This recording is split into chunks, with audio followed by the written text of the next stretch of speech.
rights is only the most recent, most visible incarnation of a pattern of denying that liberty.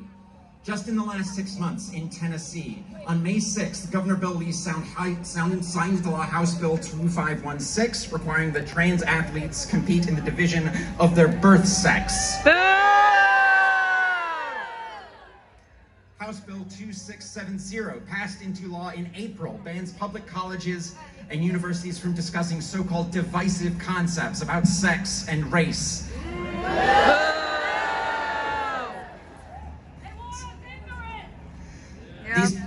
These bills, that bill has a chilling effect on teaching that it is even okay to criticize our culture or the state, because those ideas that criticize are deemed divisive. Those in power are doing everything they can to compel individuals to lead lives they don't want to live. In service to this goal, principle is malleable, and it's not just traditionally liberal rights that are at risk. In 1967 in California, they passed something called the Mulford Act, where they prohibited public carrying of loaded firearms without a permit. A California politician at the time said he saw no reason why on the street today a citizen should be carrying loaded weapons. That was Ronald Reagan. And that bill passed with the support of the National Rifle Association.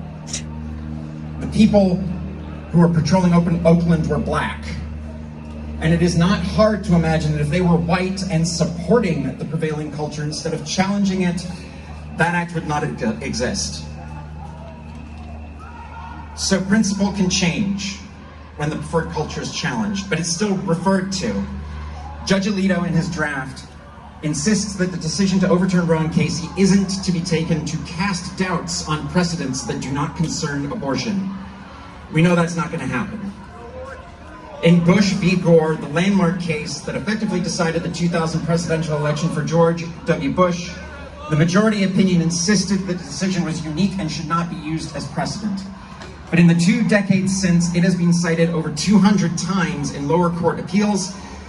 And in October of 2020, Supreme Court Justice Brett Kavanaugh, in a Supreme Court opinion, cited the decision, saying that it had applicability for the then upcoming presidential election. Boo. It is farcical to suggest that this decision will not be used as precedent. Policymakers currently in power have indicated over and over again that they're willing to use whatever means available in their play for cultural hegemony. Already, Marsha Blackburn has indicated that she thinks Griswold, the case where we get the right to privacy, she said that it was decided wrongly. We're assured that this decision is no threat to any other right, but we've seen that that promise has no more substance than a promise that any particular decision is settled law. The rights for abortion are under threat.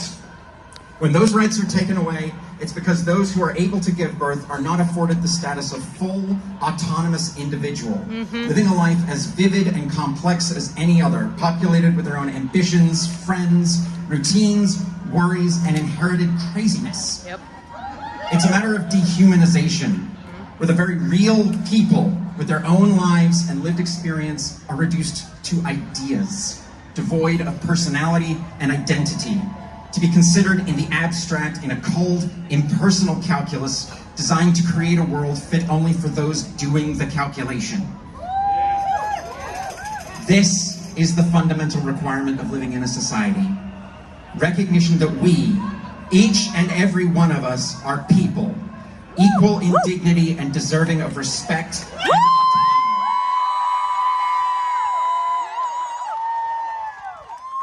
This applies to everyone, regardless of gender or race or wealth or religion. It just so happens that this act of discrimination is targeting those who can give birth. But the principle is perfectly generalizable. To have rights at all, they have to be recognized in others. When the fundamental right of self-determination is denied to those who can give birth, it is denied to everybody. By denying the right to abortion, the state denies that self-determination and privacy are universal rights. By denying them so that those who are able to give birth, those who make these decisions, signal that they are fine with denying them to anyone in service to their true goal. If by accident of birth or economics, you are not currently the stated target of this assault, even if you, in the back, are currently part of that assault, it is an assault on your rights.